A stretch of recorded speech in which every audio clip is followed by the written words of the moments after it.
এর ভিতরে আল্লাহর নবীকে তোলা হবে। বসিরহাটের বড় মাওলানা আল্লামা রুহুল আমিন রাহমাতুল্লাহ আলাইহি লিখেছেন, কবরের ভিতরে আল্লাহর নবীর আত্মিক রূপ দেখানো হবে।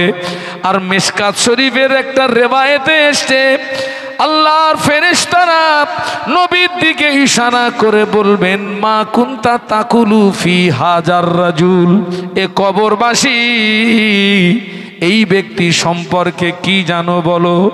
ওই কবরবাসী আল্লাহর হুকুম মানে নাই, নবীর কথা মানে নাই। ওই কবরবাসী কবরে নবীকে চিনতে পারবে না, বলবে হাই হাতা লা আদিরি, হায় আফসোস আমি কিছু জানি না। ও কপাল ফাটা, নবীকে চিনতে পারবে না। বলুন নাউজুবিল্লাহ, আরো জোরে বলুন। ও কপাল ফাটা, নবীকে চিনতে পারবে না।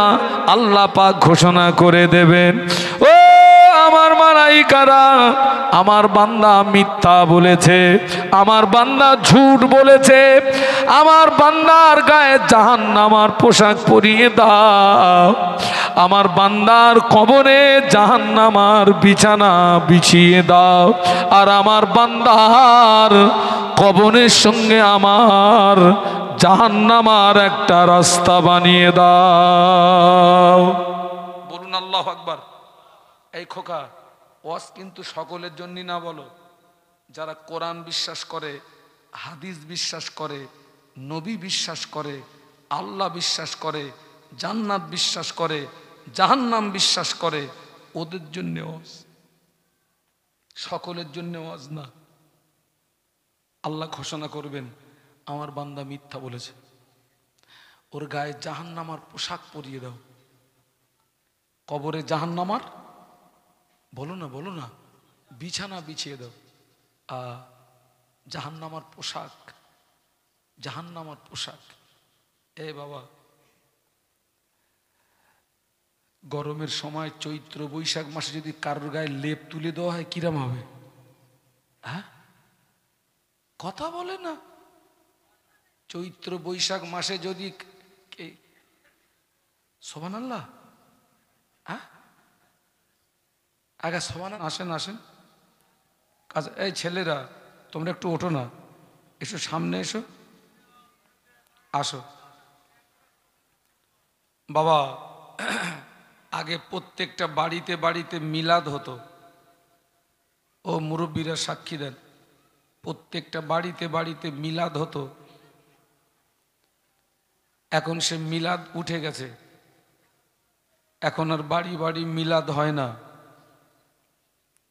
আমার আব্বা প্রত্যেক বছর বাড়িতে একটা করে মাহফিল দিতেন, আর ওই মাহফিলের যেদিন তারিখ থাকতো তার 1 মাস আগ থেকে আমাদের ভিতরে একটা আনন্দ বিরাজ করত।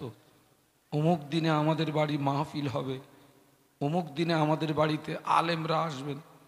আগে গ্রামে একজন আলেম আসলে মানুষের ভিড় হতো না, হতো না? আর এখন 10 জন হুজুর আসলেও আর কেউ আসে না। ওই বাড়িতে বাড়িতে মিলাদ হতো। আল্লাহ পাকের রহম, সে সময় আমাদের সংসারের অভাব থাকলেও সংসার একটা বরকত ছিল, ঠিক না ভুল? বরকত ছিল। এখন কিন্তু বরকত উঠে গেছে বাবা। অনেকে বলছে হুজুর এত টাকা আয় করি, কিন্তু সে টাকা দেখতে পাইনি। আর বাড়ি আসলে যেন মনে হয় বাড়িতে আগুন জ্বলছে, বাড়ির থেকে বেরিয়ে যেতে পারলে বাঁচি। তার মানে ওর ঘর থেকে বরকত উঠে গেছে বাবা। এই যে মাহফিলটা হচ্ছে, আপনি জানেন এই যে মাহফিলটা হচ্ছে, আমাদের উচিত সাংসারিক কাজ কুটুম্বিতে বন্ধ করে সব এই মাহফিলে আসা। কারণ এটা হচ্ছে আমরা জীবিত অবস্থায় আমরা জান্নাতের বাগানে বসে রয়েছি। বলুন সুবহানাল্লাহ। ছেলেরা, মানুষ ইন্তেকালের পরে বিচারান্তে আল্লাহ পাকের রহমত যদি হয় তবে জান্নাত পাবে। বিচারান্তে আল্লাহ পাকের কি যদি হয়? বলুন বলুন, রহমত। আল্লাহ পাকের রহমত ছাড়া জান্নাতে যাওয়া যাবে না।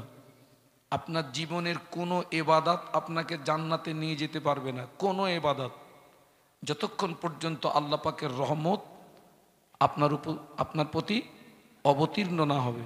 তবে ইবাদত বাদ দিয়ে আল্লাহ পাকের রহমতের আশা করা যায় না, তাই ইবাদত করতে হয়। তো আমি অনুরোধ করব যারা আশেপাশে আছেন সব আল্লাহর রাস্তে মাহফিলে চলে আসেন।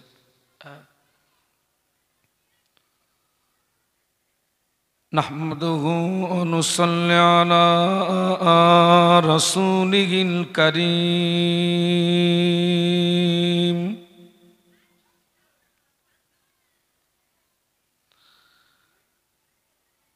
আম্মা বা'দু ফায়া আইয়ুহাল হাদিরুনা ইয়ারহামুকুমুল্লাহ।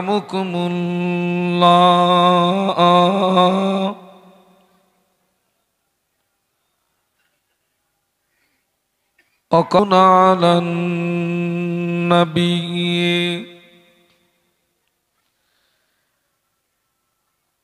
يا أيها الذين آمنوا صلوا عليه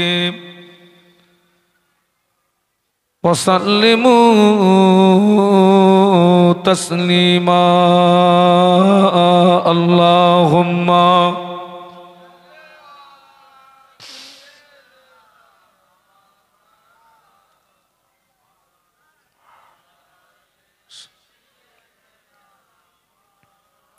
বাবা আমরা সকলে খুব মোহব্বতের সঙ্গে কণ্ঠের সঙ্গে কণ্ঠ মিলিয়ে উচ্চ আওয়াজে পড়ি আল্লাহুম্মা সাল্লি আলা সাইয়্যিদিনা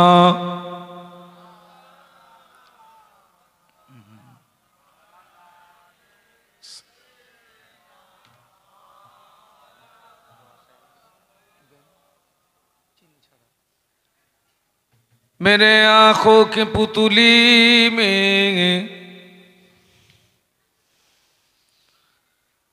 जलवा मोहम्मद का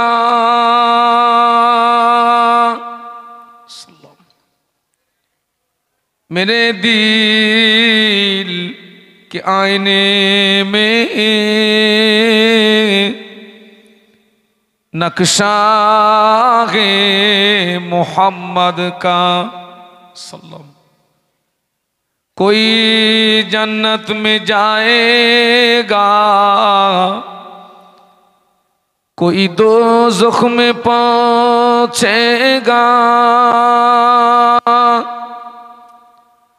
मदीने की तरफ दौड़ा दीवाना मोहम्मद का अल्लाहुम्मा पढ़ो बाबा।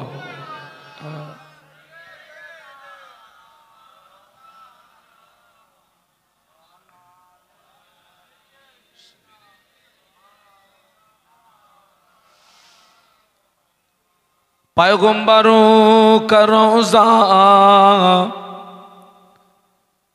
दिखा दे खुदाया, दरे मुद्दत से मिला दे खुदाया, शराबे मोहब्बत पिला दे खुदाया। पैगंबरों का रोज़ा दिखा दे खुदाया अल्लाहुम्मा।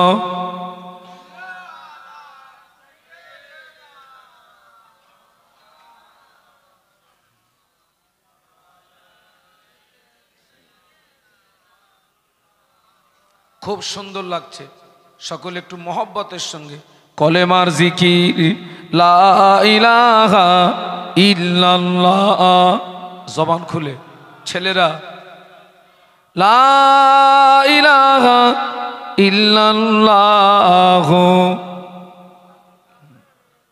আমার সঙ্গে পড়েন হাসবি রব্বি জাল্লাল্লাহ মাফি কলবি গায়রুল্লাহ নূর মুহাম্মদ সাল্লাল্লাহ বলো লা ইলাহা ইল্লাল্লাহ লা ইলাহা ইল্লাল্লাহ মুহাম্মাদুর রাসূলুল্লাহ আল্লাহুম্মা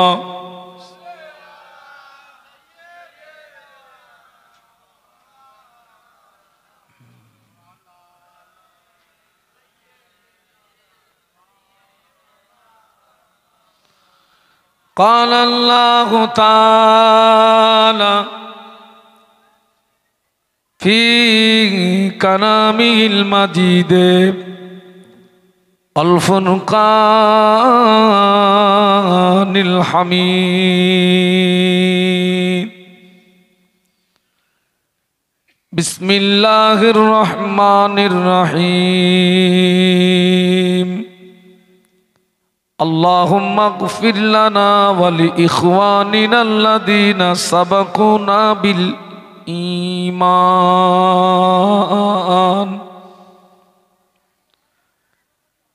قال رسول الله صلى الله عليه وسلم إذا مات الإنسان انقطع عنه عمله إلا من ثلاثة إلا من صدقة جارية أو علم ينتفع به أو ولد صالح يدعو له أو كما قال عليه الصلاة والسلام সম্মানীয় আপনাদের মসজিদের যোগ্য ইমাম সাহেব, সম্মানীয় ওলামা হযরত, সম্মুখে উপবিষ্ট ভদ্র মহোদয়গণ, পর্দার আড়ালে অবস্থিতা আম্মা এবং বোনেরা, আজকের আমরা সকলে সৌভাগ্যবান, আমাদের খুশনসিব যে আল্লাহ পাক তিনি দয়া করে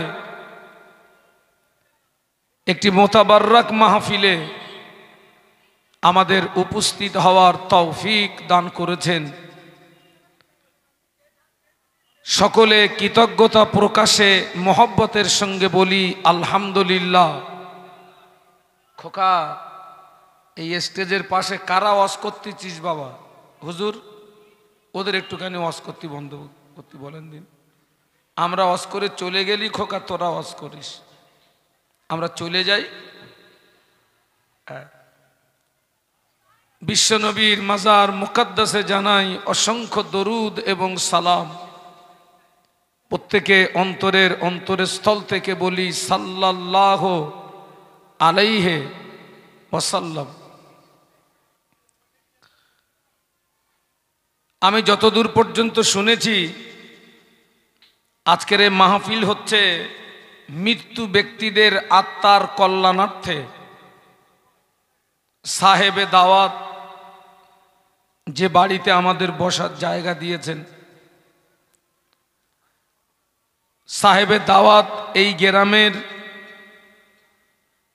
কিছু সংখ্যক মানুষদেরকে সাথে করে নিয়ে আজকের এই মৃত্যু ব্যক্তিদের আত্মার কল্যাণার্থে মাহফিলের ইন্তজাম করেছেন।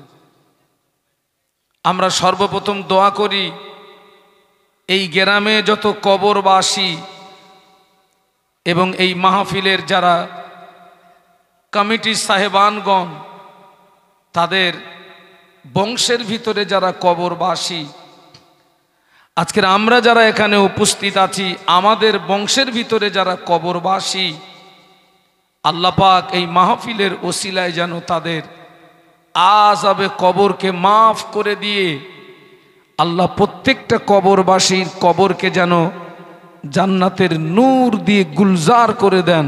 একটু বলুন আল্লাহুম্মা আমিন, বলুন আল্লাহুম্মা আমিন।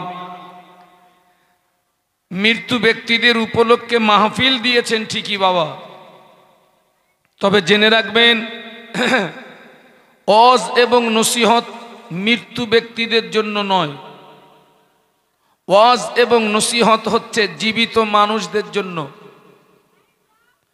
কারণ মরা মানুষের ওয়াজ শুনে তাদের জীবনে আর কোনো উপকার নেই, কারণ মরা মানুষের ওয়াজ শুনে তাদের জীবন পরিবর্তনের দরওয়াজাটা বন্ধ হয়ে গেছে বাবা।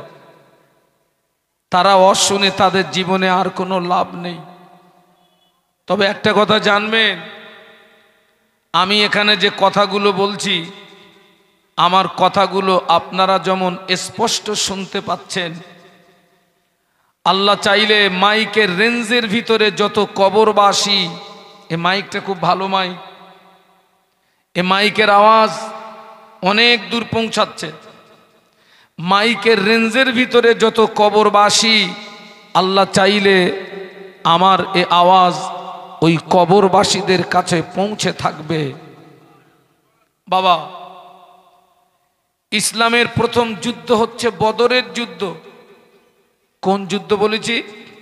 সবাই মিলে বলেন, বদর। আর ইসলামের দ্বিতীয় যুদ্ধ হচ্ছে উহুদের যুদ্ধ।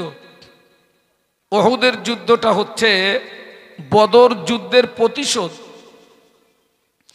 বদর যুদ্ধে কাফেররা গোহারা হারল, ওরা সংখ্যায় ছিল 1000, আমাদের সংখ্যা ছিল মাত্র 313। আমাদের সংখ্যা ছিল 313, কাফেরদের সংখ্যা ছিল 1000। আল্লাহ নবী সাল্লাল্লাহু আলাইহি ওয়াসাল্লাম বদরের ময়দানে আল্লাহ পাকের দরবারে হাত তুলে কেঁদে কেঁদে দোয়া করেছেন, আল্লাহ পাক এই বদরের যুদ্ধে আপনি মুসলমানদেরকে বিজয়ী দেন। কারণ এই বদরের যুদ্ধে যদি মুসলমানরা হেরে যায়, হয়তো ইসলাম এ পর্যন্ত সমাপ্ত হয়ে যাবে। আল্লাহ পাক বিশ্ব নবীর দোয়াকে কবুল করে বদরের যুদ্ধে মুসলমানদের বিজয়ী দান করেছিলেন। একটু জোরে বলুন, আরো জোরে বলেন। যুদ্ধ শেষ হয়ে গেল। যে কাফেররা নিহত হয়েছিল ওই বদরের যুদ্ধে 14 জন সাহাবী শহীদ হয়েছিলেন। কতজন বলেছি? আল্লাহ আমাকে এবারে বদর সফর করালেন। আমি দুবার হজ পাকে আল্লাহ নিয়ে গেছেন, কিন্তু বদরের ময়দানে আমি যেতে পারিনি। এখান থেকে বিগত কয়েক মাস আগে আল্লাহ আমাকে একটু ওমরায় নিয়ে গেছিলেন। আমি সেই বদরের শহাদায়ে বদরদের কবর জিয়ারত করলাম। আমরা যখন শহাদায়ে বদর হুজুরদের কবরের পাশে গিয়ে দাঁড়িয়েছি, চোখের পানি আটকে রাখা যাবে? আহা, সেখানে নবী সাহাবীদের লাশ। বদরের ময়দানে যুদ্ধ যখন শেষ হলো, আল্লাহ নবী সাহাবীদের ডেকে বললেন, সাহাবীরা, এই বদরের যুদ্ধে যে কাফেররা নিহত হয়েছে ওদের লাশগুলোকে একটা জায়গায় নিয়ে এসো। সাহাবীরা আনলেন। আল্লাহ নবী ওই নিহত কাফেরদেরকে লক্ষ্য করে আল্লাহ নবী কিছু কথা বলছিলেন। সাহাবীরা বললেন, হুজুর আপনি কাদের সঙ্গে কথা বলছেন? এরা তো সব মৃত। আল্লাহ নবী বলেছিলেন, ও সাহাবীরা, আমার কথাগুলো তোমরা যেমন শুনতে পাচ্ছ, ওই নিহত কাফেররাও তোমাদের মতো আমার কথা স্পষ্ট শুনতে পাচ্ছে। তো আল্লাহ চাইলে এই আওয়াজ কবরবাসীদের কাছে পৌঁছাবে বাবা। তবে আবার বলছি, কবরবাসীদের ওয়াজ শুনে কোনো লাভ নেই। ওয়াজ নসিহতের লাভ হচ্ছে আমাদের। আল্লাহ কোরআন শরীফের মধ্যে বলেছেন, ওয়াযাক্কির ফাইন্না যিকরা তানফাউল মুমিনিন। বলুন সুবহানাল্লাহ। ওয়াজ নসিহতে মুমিনদের উপকারে আসে। মূলত এখান থেকে আমাদের শিক্ষা নিতে হবে বাবা। যারা কবরবাসী তারা একটা জায়গাতে পৌঁছে গেছে, আমরা কিন্তু সকলে কবরের যাত্রী। আজ হোক, কাল হোক, পরশু হোক, আমাদেরকে কবরে যেতে হবে না? হবে না? আল্লাহর পরের স্থান হচ্ছে বিশ্ব নবী মুহাম্মাদুর রাসূলুল্লাহ। বলুন সাল্লাল্লাহু আলাইহি ওয়াসাল্লাম। আল্লাহর পরের মাকাম বিশ্বনবী। সেই বিশ্বনবীর মতো মানুষকে মৌতের স্বাদ গ্রহণ করতে হয়েছে না হয়নি? তো আমরা জন্মেছি মানে আমাদের মৌত হবে, এটা নিশ্চিত। বাবা, জীবিত থাকাটা, বেঁচে থাকাটা মিথ্যা, আর মরে যাওয়াটা সত্য। তো মূলত এখান থেকে আমাদের শিক্ষা নিতে হবে, আমাদেরকে শিক্ষা নিতে হবে। কি শিক্ষা নেবেন? এই জায়গাটা হচ্ছে জীবন পরিবর্তন হওয়ার একটি জায়গা।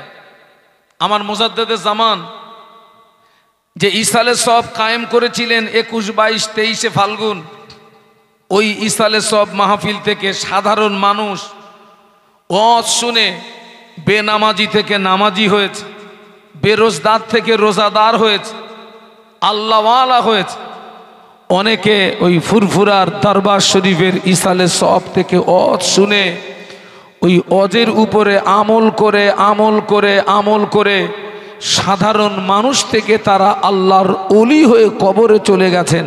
একটু জোরে বলুন, মহব্বতে বলতে পারলেন না? কিন্তু আজকের আমার সমাজ দেখেন বাবা, এত মাহফিল হচ্ছে, এত মাহফিল হচ্ছে, কিন্তু আমরা পরিবর্তন না, আমরা সংশোধন না। আজও আমাদের ভিতরে দ্বন্দ্ব, ফাসাদ, হিংসা, বিদ্বেষ, মারামারি, কাটাকাটি, খুনোখুনি সব আমাদের ভিতরে। কেন? আমরা তো সকলে কবরের যাত্রী। আপনি কবরে যাবেন, আপনি কি হিসাব দেবেন? আপনি কি কৈফিয়ত দেবেন? আপনারা জানেন আল্লাহ রসুল বলেছেন, একজন মানুষ পানিতে নামবে অথচ তার পায়ে পানি লাগবে না, এটি অস্বাভাবিক। পানিতে নামলে পায়ে পানি লাগাটা স্বাভাবিক। আবার রসুল বলেছেন, মানুষ পৃথিবীতে বিচারণ করবে অথচ গোনা হবে না, এটি অস্বাভাবিক। মানুষ হিসাবে পৃথিবীতে বিচারণ করতে গেলে গোনা হওয়াটাও, বলুন, কথা বলুন, স্বাভাবিক। আমরা সবাই কিন্তু গুনাহগার, সবাই কি গুনাহগার। আমরা কি কেউ দাবি করতে পারবো যে আমি নির্দোষ? না, কারণ রসুল বলেছেন কুল্লু বানি আদম খত্তাউন, প্রতিটি আদম সন্তান গুনাহগার। আমরা সবাই কম বেশি গুনাহগার। বাবা, আমাদের আদি পিতা আদম আলাইহিস সালাম আল্লাহ পাকের একটি হুকুম অমান্য করেছিলেন। আবার ইবলিস শয়তান আল্লাহ পাকের একটি হুকুম অমান্য করেছিল। কথাটাকে ভালো করে বুঝুন। আব্বা আদম আলাইহিস সালাম আল্লাহ পাকের একটি হুকুম অমান্য করেছিলেন, আর ইবলিস শয়তান আল্লাহ পাকের একটি হুকুম অমান্য করেছিল। কিন্তু দুজনের ভিতরে বিশাল একটা পার্থক্য ছিল। কি পার্থক্য ছিল?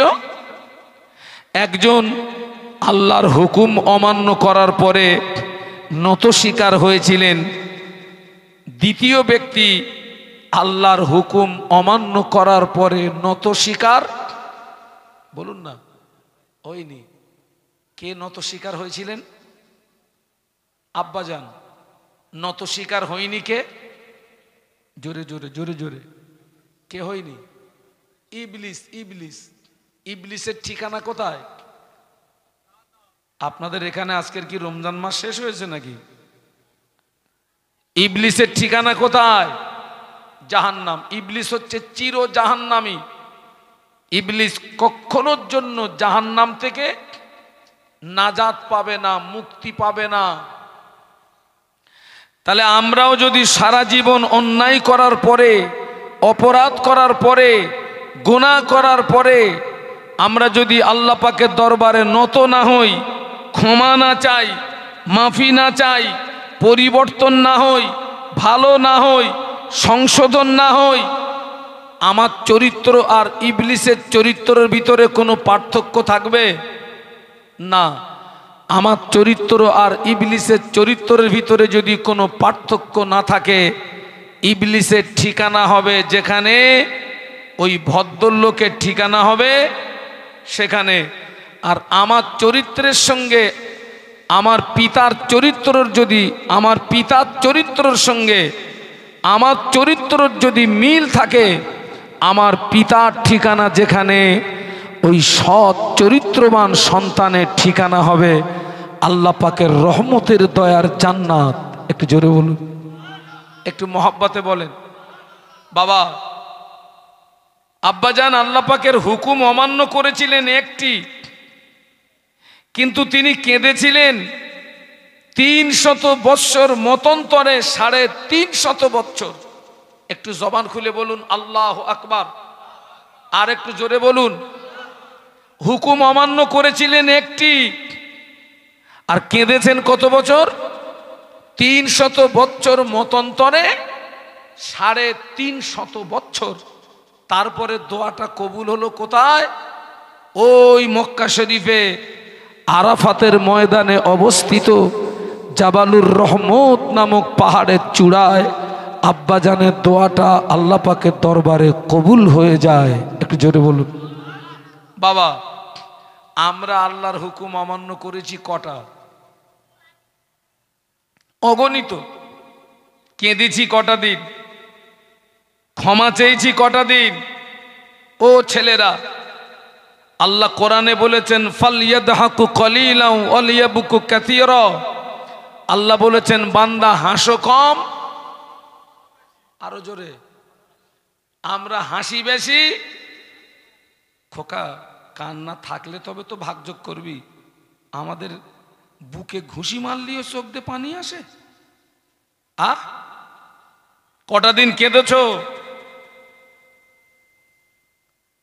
ক্ষমা চেয়েছো কটা দিন? আহা, আমাদের কোনো ভয় নেই, কোনো চিন্তা নেই। আল্লাহু আকবার। আব্বাজান সব সময় কাঁদতেন, সব সময় কাঁদতেন। তিনি জান্নাত থেকে বিতাড়িত হওয়ার পরে লজ্জায় শরমে 40 বছর আল্লাহর আসমানের দিকে মাথা উঁচু করে তাকাননি। একটু বলুন আল্লাহু আকবার। কত বছর? 40 বছর আল্লাহর আসমানের দিকে মাথা উঁচু করে তাকাননি, লজ্জায় শরমে। কিন্তু হুকুম অমান্য করেছিলেন একটি। আমরা তো আল্লাহ পাকের অগণিত হুকুম অমান্য করেছি। নবী পাকের একজন সাহাবী, আল্লাহ নবীর কলিজা ছেঁড়া সাহাবী আবু বকর সিদ্দিক রাদিয়াল্লাহু আনহু, যে আবু বকর সম্পর্কে আল্লাহ নবী বলেছিলেন, ও আমার সাহাবীরা, তাম পৃথিবীর জমিনে আমার যত উম্মাত উম্মতি সকলার ঈমান যদি এক পাল্লায় রাখা হয়, আমার আবু বকরের ঈমান যদি অপর পাল্লায় রাখা হয়, আমি আল্লাহ নবী বলছি আমার আবু বকরের ঈমানের পাল্লাটা ভারী হয়ে যাবে। তাম পৃথিবীর সমস্ত মানুষের ঈমান যদি এক পাল্লায় রাখা হয়, আর নবী সাহাবী আবু বকর সিদ্দিক রাদিয়াল্লাহু আনহুর ঈমান যদি অপর পাল্লায় রাখা হয়, আল্লাহ রসুল বলেছেন আমার আবু বকরের ঈমানের পাল্লাটা ভারী হয়ে যাবে। একটু মহব্বতে সুবহানাল্লাহ বলা যাবে? বাবা, আর রসুল আমাদের সম্পর্কে কি বলেছে জানেন?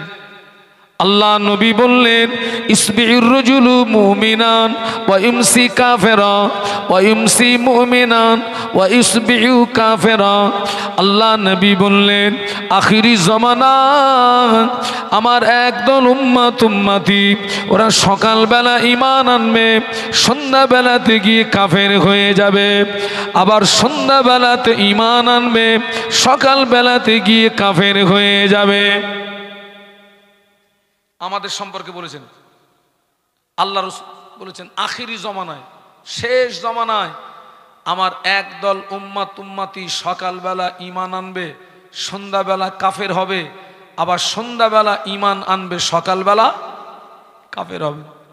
আল্লাহ নবী বলেছেন আখিরি জমানা হাতের তালুতে আগুন রাখা যত না কষ্ট হবে, তার চেয়ে আরো বেশি কষ্ট হবে বাবা ঈমান নিয়ে বেঁচে থাকা।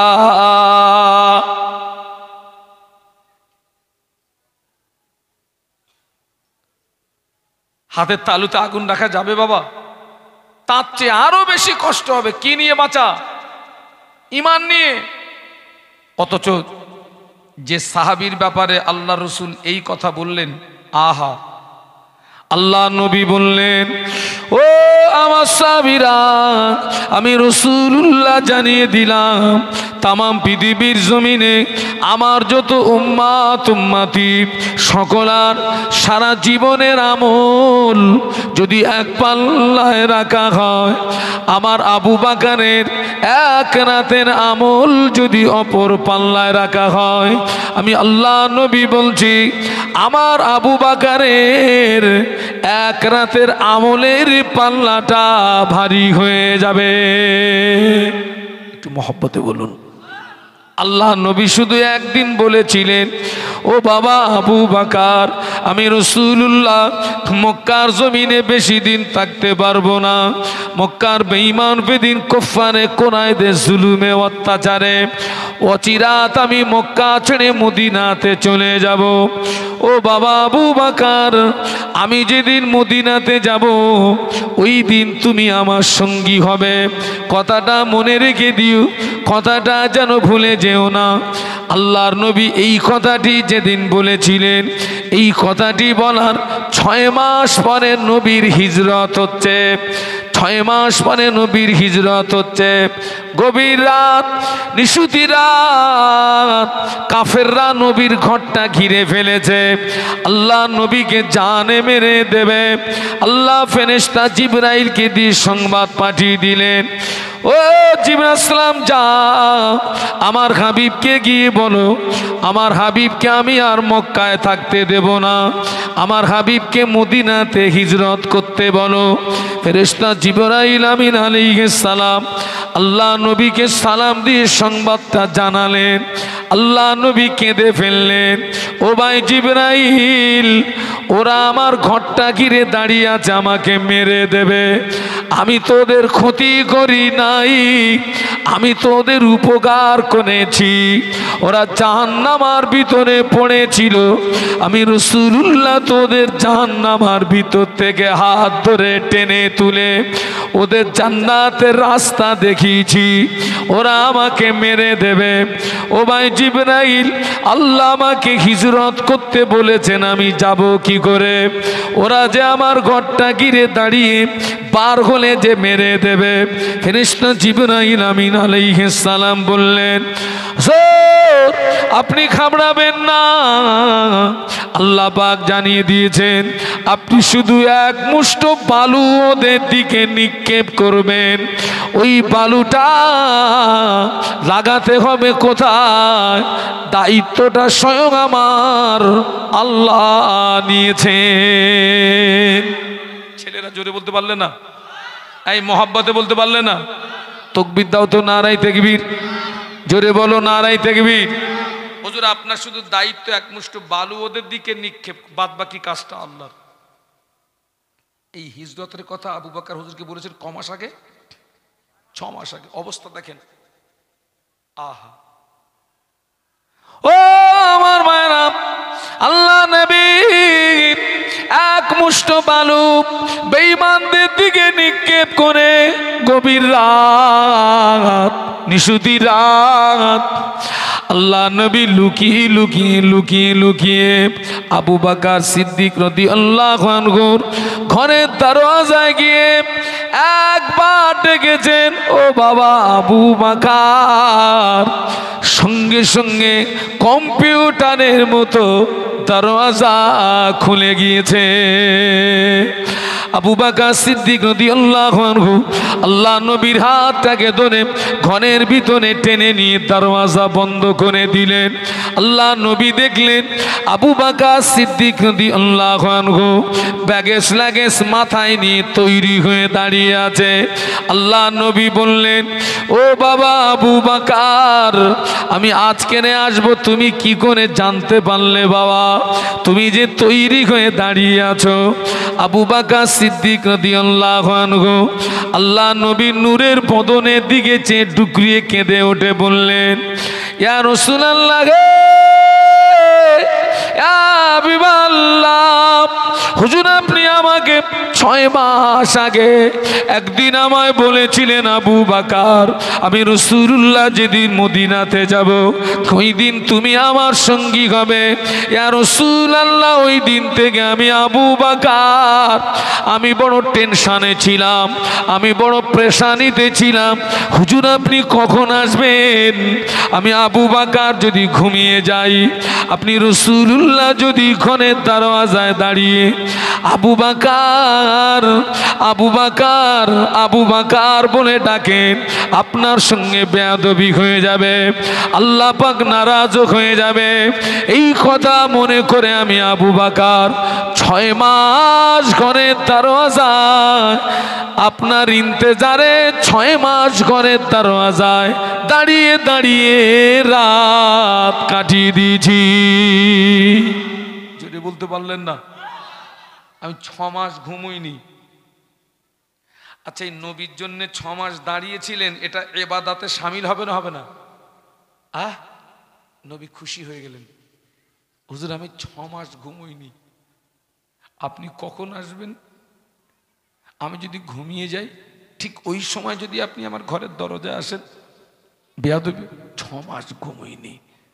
আল্লাহ রসুল বলেছিলেন, আমি আমার সব সাহাবীদের ঋণকে পরিশোধ করে দিয়েছি, আবু বকরের ঋণটা পরিশোধ করতে পারিনি। আবু বকরের ঋণ পরিশোধের দায়িত্ব আমার পক্ষ থেকে আল্লাহ নিয়েছেন। একটু মহব্বতে বলতে পারলেন না? আরো জোরে বলুন। আবু বকর হুজুরের ঋণ নবীর পক্ষ থেকে পরিশোধের দায়িত্ব কে নিয়েছেন? বাবা, সেই মানুষটা গভীর রাতে কাঁদতেন। কে? আবু বকর সিদ্দিক রাদিয়াল্লাহু আনহু গভীর রাতে কাঁদতেন। আল্লাহ রসুল তার 10 জন জীবিত সাহাবীকে জান্নাতি সার্টিফিকেট দিয়েছিলেন। 10 জন জীবিত সাহাবী যাদেরকে আশারায়ে মুবাশশারা বলা হয়, তার ভিতরে নাম্বার 1 হচ্ছেন আবু বকর সিদ্দিক রাদিয়াল্লাহু আনহু, যিনি নবীর হায়াতে জিন্দেগির সঙ্গী এবং ইন্তেকালের পরেরও। একটু সুবহানাল্লাহ বলবেন না?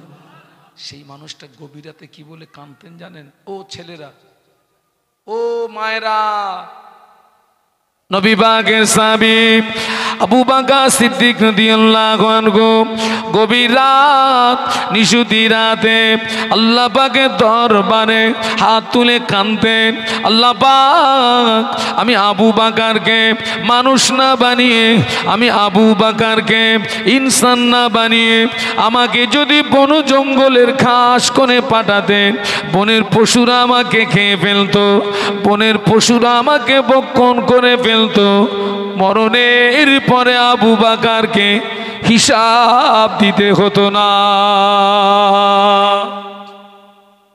আর অশুনতে হবে না, বাড়ি যাও। এই কথাটা বালিশে মাথা দিয়ে একটু ভাববে। যিনি নবী ঘোষিত জান্নাতি সাহাবী, যার ঋণ নবীর পক্ষ থেকে পরিশোধের দায়িত্ব নিয়েছেন, সেই মানুষটা গভীর রাতে কাঁদতেছেন কি বলে? আমাকে মানুষ না বানিয়ে যদি বন জঙ্গলের ঘাস করে পাঠাতে, অন্তত বনের পশুরা খেয়ে ফেলতো, মরণের পরে আবু বকরকে হিসাবটা দিতে। কথা বলেন না কেন? হতো না। আমরা সব হিসাব দিতে পারবো তো? আজ অনেক মুসলমান আছে সারা জীবন শোনার পরেও দাঁড়িয়ে দাঁড়িয়ে পেশাব করে, পেশাব করে পানি নেয় না। অনেক মহিলারা আছে পেশাব করে পানি নেয় না। ছেলেরা, অনেক জওয়ান যুবক দাঁড়িয়ে দাঁড়িয়ে পেশাব করে, পেশাব করে পানি নেয় না। অনেক মায়েরা পেশাব করে পানি নেয় না। এই জওয়ান, এই যুবক মা বোন, আপনি যদি বিনা তওবায় মারা যান, কিয়ামত পর্যন্ত কবরের আগুন বন্ধ হবে না। সারা জীবন শুনেছে। এখনো মুসলমানের ছেলে দাঁড়িয়ে দাঁড়িয়ে পেশাব করে, আছে না নেই? এই কথা বলেন। অনেক মহিলারা দাঁড়িয়ে দাঁড়িয়ে ইস্তেঞ্জার কথাটা বলবো না, তবে তারা ইস্তেঞ্জা করে পানি নেয় না, পেশাব করে পানিটুকু নেয় না।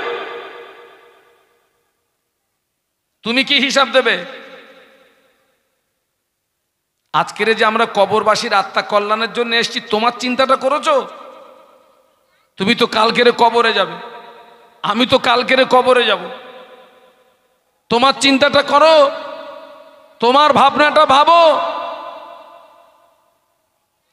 অনেক ছেলেরা আছে সারা জীবন শোনার পরেও বছরে দুদিনের বেশি নামাজ পড়ে না, শুধু দুটো ঈদের নামাজ পড়ে, জুমার নামাজ পড়ে না, 5 ওয়াক্ত নামাজ পড়ে না। আবার অনেক মহিলারা আছে সারা বছরে আমার আল্লাহর জমিনে একটা সেজদা দেয় না। মেয়েদের ঈদের নামাজ নাই, মেয়েদের জুমার নামাজ নাই। সমাজের অনেক মহিলা আছে সারা বছরে আল্লাহর জমিনে একবারও সেজদা দেয় না। আছে না নেই? ও মুরব্বীরা, ও মায়েরা, সারা জীবন অস শুনেছ তুমি। আমার অস কিন্তু সকলে সহ্য করতে পারে না। আমি মলম লাগানো আজ একটু কম করি, একেবারে করিনি বলবো না। যখন ভোর রাতে উঠি তখন একটু মলম লাগানো আজ করতে হয়, নইলে শ্রোতা থাকবে না, পালাবে। আজকে সমাজ দেখেন, আমি আপনি মারা যাব, আমি আপনি মরে যাব, আমাদের লাশ গোসল দেওয়া হবে, কাপনের কাপড় পরানো হবে, খাঁটি আয় করে লাশ তুলে কবরের ভিতরে শুইয়ে দেওয়া হবে। বিসমিল্লাহে ওয়ালা মিল্লাতে রাসূলিল্লাহে। লাশ কবরের ভিতরে শুইয়ে দি 3 মুঠো করে মাটি দিতে হয়। মিনহা খলাকনাকুম ওয়া ফিহা নুঈদুকুম ওয়া মিনহা নুখরিজুকুম তারাতান উখরা। এই বলে 3 মুঠো মাটি দিয়ে 40 কদম আসতে যতটুকু সময়, এর ভিতরে 2 জন ফেরেশতা কবরের ভিতরে প্রবেশ করবে। ওই কবরবাসী আল্লাহর হুকুমে জিন্দা হয়ে যাবে। ফেরেশতারা কবরবাসীকে 3টে প্রশ্ন করবে। এই কটা প্রশ্ন হবে? সবাই জোরে বলুন। 1 নাম্বার প্রশ্ন হবে মার রব্বুকা, তোমার রব কে। 2 নাম্বার প্রশ্ন হবে ওমান নবিউকা, তোমার নবীকে। 3 নাম্বার প্রশ্ন হবে ওমা দিনুকা, তোমার দিন কি। যে লোকটা নামাজ পড়ে না, যে মহিলাটা নামাজ পড়ে না, ওই মহিলা ওর রবকে ওই জবাবটা কি দিতে পারবে নাকি? পারবে? ও তো রবের হুকুম মানেনি, কি জবাব দেবে? ওই বেনামাজি আল্লাহ পাকের নাফরমান বান্দা, ফেরেশতারা জিজ্ঞাসা করবে মার রব্বুকা, তোমার রব কে। ওই সময় বেনামাজি জবাব দেবে লা আদিরি, লা আদিরি, আমি কিছু জানি না, জানি না, জানি না। সুবহানাল্লাহ বলবেন না নাউজুবিল্লাহ বলবেন? আরো জোরে বলুন। আচ্ছা, ও যে বলছে আমি জানি না, সত্য বলছে না মিথ্যা বলছে? ওই যে ফেরেশতা জিজ্ঞাসা করছে তোমার রব কে, ও যে উত্তর দিচ্ছে আমি জানি না, ও সত্য বলছে না মিথ্যা বলছে? সত্য বলছে। ও পাক্কা চিটিংবাজ, মিথ্যা কথা বলতেছে। না, আল্লাহ সমস্ত রূহকে একত্রিত করে জিজ্ঞাসা করেছিলেন আলাস্তু বিরব্বিকুম, আমি কি তোমাদের প্রভু নই? আমরা বলেছিলাম বালা, হ্যাঁ আপনি আমাদের প্রভু। সেদিন স্বীকার করেছি আপনি আমাদের প্রভু। দুনিয়ায় এসে কি কামাই ধনেছি, কবরে গিয়ে বলছি লাদরি मैं कुछ नहीं जानते। সত্য বলছে না মিথ্যা বলছে? পাক্কা চিটিং বাস। আমি কিছু জানি না। ফেরেশতারা জিজ্ঞাসা করবে ওমা দীনুকা, তোমার দিন কি? এই জায়গাটার নাম কি? বালিগাদা, পদ্মপুকুর খাঁপাড়া। ও পদ্মপুকুর খাঁপাড়ার যুবকেরা, ও পদ্মপুকুর খাঁপাড়ার মায়েরা, কবরের ভিতরে প্রশ্ন হবে ওমা দীনুকা, তোমার দিন কি? যার ভিতরে নামাজ নাই তার ভিতরে দিন নাই। ওই ব্যক্তিটা বলবে লা আদিরি, লা আদিরি। বলুন নাউজুবিল্লাহ। যার ভিতরে নামাজ নেই তার ভিতরে কি নেই? একটু জোরে বলো বাপ। আচ্ছা আমি কি আপনাদের অ্যাডভান্স কি তাবারক দিদি বলবো? খেয়ে এনে লাগা হোক। চিচি করতেছেন কেন সব? হ্যাঁ, এটা তাকবীর দেন তো, নারায়ে তাকবীর। আরো জোরে বলেন নারায়ে তাকবীর। এই ওই বাড়ি অর্ডার গিয়ে আপনারা একটু শুনে আসেন তো। আমি কিছু খেয়েছি? আমি কিছু খাইনি। আমি এক কাপ চা খেয়েছিলাম, আর এই আসার সময় একটু চিনি খেয়েছি। চিনি চিনি চিনি চিনি খেয়েছি। আল্লাহ হায়াতে রাখলে সেই বাড়ি গিয়ে খাবো। এই যে সকালবেলা বাড়ির থেকে বেরিয়েছি, আমি কিন্তু দাওয়াত বাড়ি খাইনি, আমি বাড়ির থেকে রান্না করে নিয়ে গেছিলাম। আপনার একটু চাঙ্গা হন, তাকবীর দেন, নারায়ে তাকবীর। 3:30-র আওয়াজ দিয়েছেন। এটা আমার অনেক মাহফিল আছে, ফজর বাদে আমি উঠি, ফজর বাদে 8টা-9টা পর্যন্ত চালাই। ওই পূর্ব মেদিনীপুর, পশ্চিম মেদিনীপুর আমার অনেক মাহফিল আছে, ফজর বাদে আমার টাইম। আপনার একটু চাঙ্গা হন, তাকবীর দেন, নারায়ে তাকবীর, নারায়ে তাকবীর। বেনামাজি বলবে লা আদরি, লা আদরি। প্রতিটা কবরবাসীর কবরে আল্লাহর নবীকে দেখানো হয়। সুবহানাল্লাহ বলুন। কবরে আল্লাহর নাফরমান বান্দার কবরের সঙ্গে ওই জাহান্নামার ওই রকম একটা পাইপ লাইন করে দেবে। পাইপ লাইন বাবা। আল্লাহ নবী মদিনার মসজিদে নববী শরীফে বসে আছেন।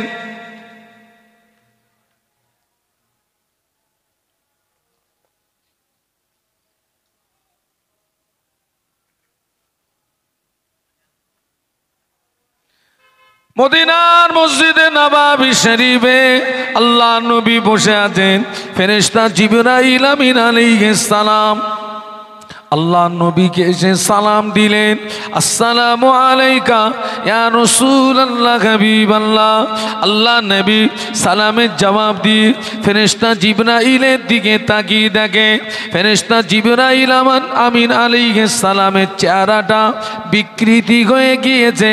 ফেরেশতা জিবরাইল আমিন আলাইহিস সালাম থরথর করে কাঁপে, চোখ দিয়ে টপ টপ করে পানির টুসা গড়িয়ে যায়।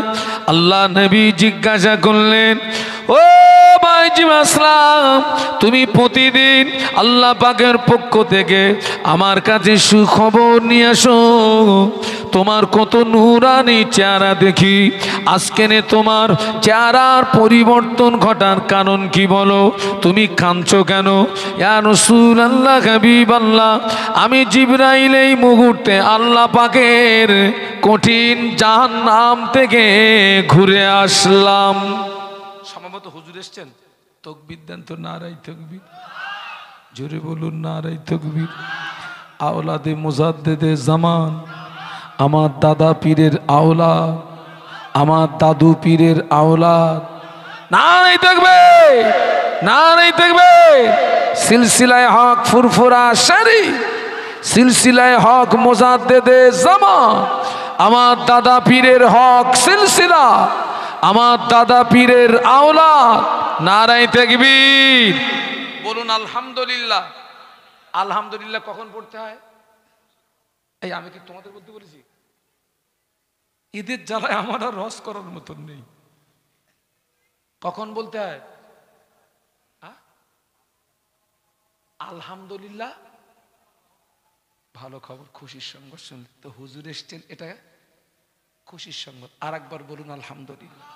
ও ভাইজিব আসসালাম, তুমি প্রতিদিন আল্লাহ পাকের পক্ষ থেকে আমার কাছে সুখবর নিয়ে আসো। তোমার কত নূরানি চেহারা দেখে, হাসিন চেহারা দেখে আজকে তোমার চেহারার পরিবর্তন ঘটার কারণ কি বলো? ফেরেশতা জিবরাইল আমিন আলাইহিস সালাম বলেছিলেন, ইয়া রাসূলুল্লাহ হাবিবাল্লাহ, আমি এই মুহূর্তে আল্লাহ পাকের কঠিন জাহান্নাম থেকে ঘুরে আসলাম। আল্লাহ পাকের জাহান্নাম এত সত্য, আল্লাহর জাহান্নামের আগুন এত কঠিন। আমি জিবরাইল জাহান্নামকে পরিদর্শন করার সঙ্গে সঙ্গে আমার চেহারাটা বিকৃতি হয়ে গিয়ে আমার চোখের পানি গড়িয়ে যায়। বলো না আল্লাহু আকবার, জবান খুলে বলো না। আমি এক্ষুনি জাহান্নাম থেকে ঘুরে আসছি। আল্লাহ নবী বলেছিলেন, ও ভাই জিমাসলাম, জাহান্নামের ভিতরে কি কি দেখলে ভাই আমাকে একটু বলো না ভাই, আমাকে একটু শোনাও না ভাই। ইয়া রাসূলুল্লাহ হাবিবাল্লাহ, জাহান্নাম হলো 7টি। জাহান্নামের একটি দরওয়াজা থেকে অপর দরওয়াজা 70 বছর এই রাস্তা হবে। একটি দরওয়াজা থেকে অপর দরওয়াজা তাপ 70 গুণে বেশি হবে। ইয়া রাসূলুল্লাহ, আল্লাহ পাক জাহান্নামের আগুনকে 1000 বছর জ্বালালেন। 1000 বছর জ্বালানোর পরে জাহান্নামের আগুনের রং হলো সাদা। আল্লাহ আবার 1000 বছর জ্বালান। 1000 বছর জ্বালানোর পরে জাহান্নামের আগুনের রং হলো লাল। আল্লাহ আবার 1000 বছর জ্বালান। 1000 বছর জ্বালানোর পরে জাহান্নামের আগুনের রং হলো কালো। ইয়া রাসূলুল্লাহ গে, ইয়া হাবিবাল্লাহ, জাহান্নামের আগুনে তো কালো, যারা জাহান্নামী হবে আগুনের মতো পাশাপাশি দাঁড়িয়ে থাকবে, কিন্তু না না, একে অপরকে দেখতে পাবে না। বলো না আল্লাহু আকবার, একটু জবান খুলে বলো না। আল্লাহ নবী ফেরেশতা জিবরাইল আলাইহিস সালাম বললেন, ইয়া রাসূলুল্লাহ হাবিবাল্লাহ, জাহান্নামীদের যে পোশাক হবে, জাহান্নামীদের যে পোশাক হবে, ওই পোশাকটাকে নিয়ে আসমান এবং জমিনের মাঝখানে যদি ঝুলিয়ে দেওয়া হয়, জাহান্নামীদের পোশাকের তাপে তামাম পৃথিবীর মানুষ মারা যাবে। ইয়া রাসূলুল্লাহ, ওই জাহান্নামকে যদি একটা সূচ দিয়ে সিদ্ধর করে দেওয়া হয়, সূচের সিদ্ধর দিয়ে সরিষা দানা পরিমাণে জাহান্নামের আগুন পৃথিবীর জমিনে যদি নেমে আসে, পৃথিবীটা পুড়ে ছারখার হয়ে যাবে।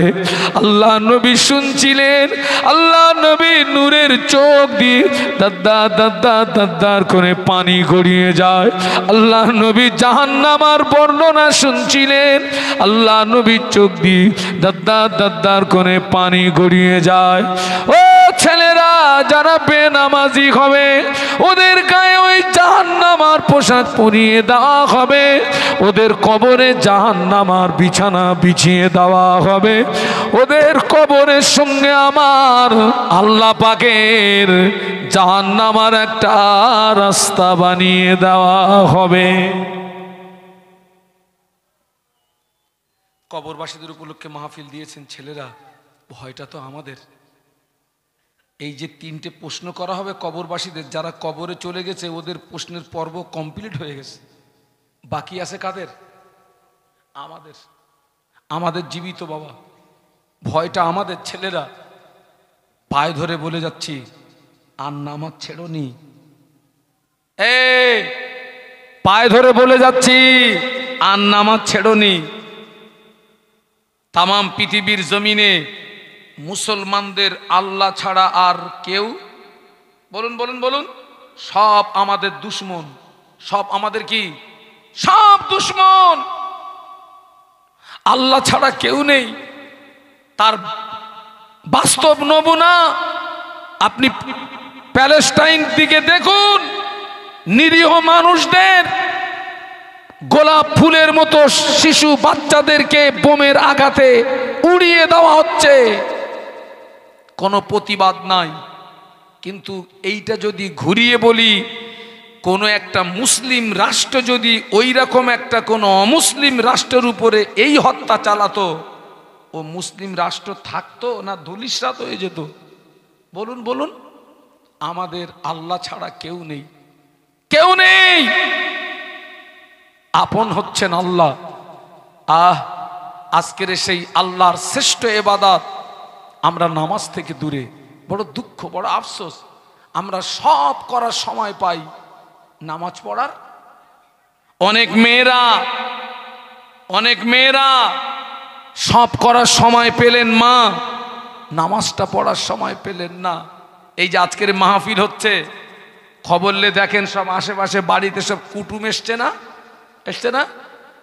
হ্যাঁ, আপনার বাড়িতে কুটুম এসছে, মেহমান এসছে, আপনি মেহমানদারি করুন আলহামদুলিল্লাহ।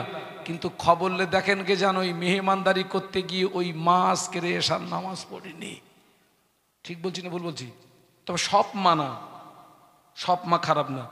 আচ্ছা, যিনি কুটুম্বিতে করতে গিয়ে, মেহমানদারি করতে গিয়ে এশার নামাজ ছেড়ে দিয়েছেন, ওনার লাভ হলো না লস হলো? আমি তো দৃষ্টান্তটা এইভাবে দেবো, আপনার 50 পয়সা হারিয়ে গেছে, আপনি 1.5 টাকার মোমবাতি কিনে খুঁজতেছেন, হারিয়ে গেছে কত?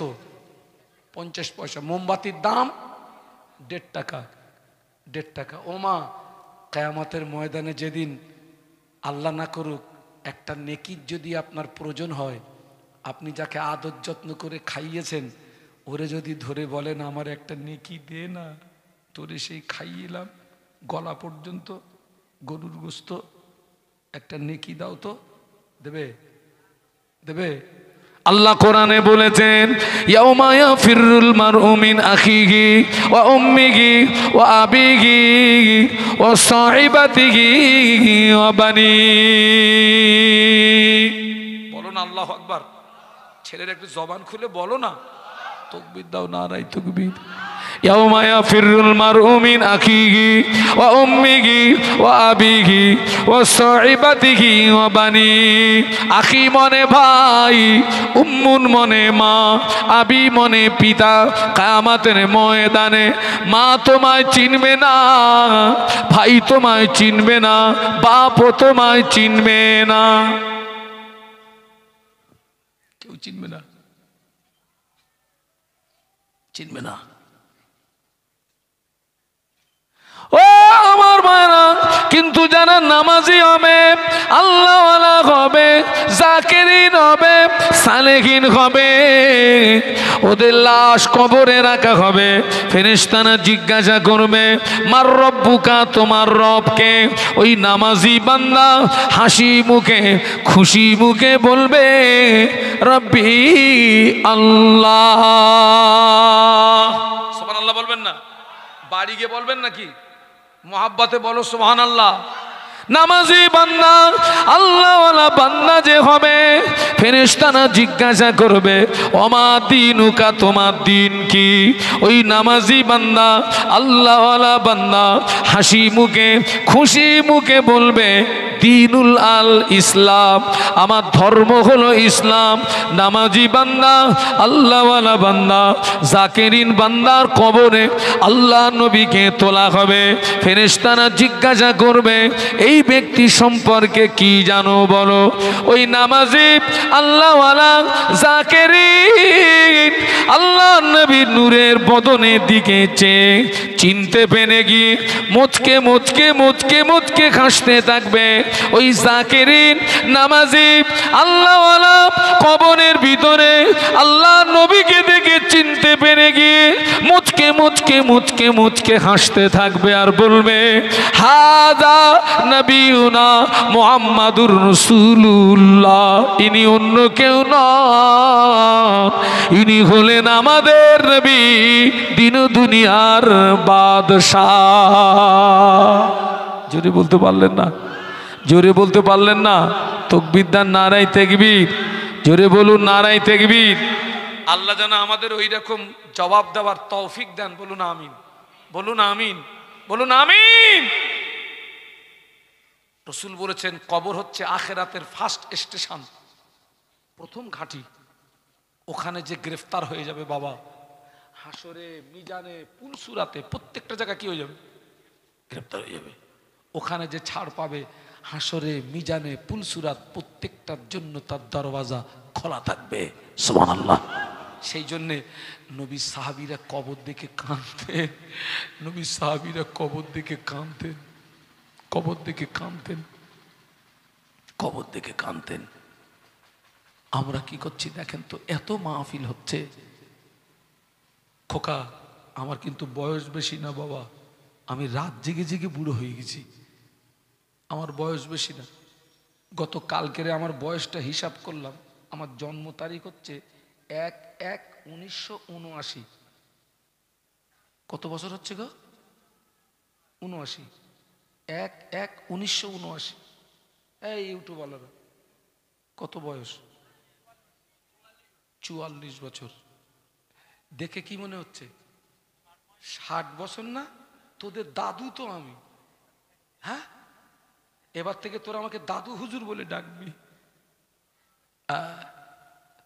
রাত জেগে জেগে বুড়ো হয়ে গেছি, কালকের ছেলে আমি, কালকের ছেলে।